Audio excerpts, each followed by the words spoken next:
വാഴ്ത്തുമേ എൻ്റെ പ്രിയനെ ജീവകാലമെല്ലാം ഈ മരുയാത്രയിൽ നന്ദിയോടെ ഞാൻ പാടിടുമേ.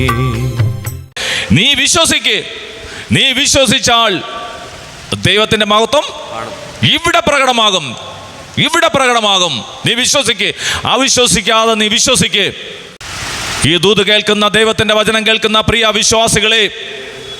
വിശ്വാസികളെ, നിങ്ങളോട് ഞാൻ പറയുന്നു, നിങ്ങളുടെ പ്രശ്നങ്ങളുടെ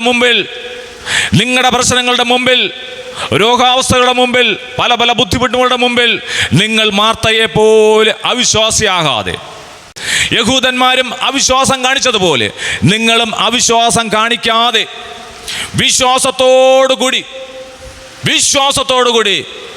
നിലവിളിയോടെ ദൈവസന്നിധിയിൽ യേശുവിൻ്റെ മുമ്പിൽ പ്രാർത്ഥിക്കുമെങ്കിൽ ദൈവത്തിൻ്റെ മഹത്വം ഇന്ന് കുടുംബത്തിൽ അനുഭവപ്പെടാൻ സാധിക്കും.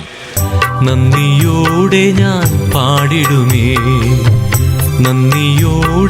പാടിടുമേ.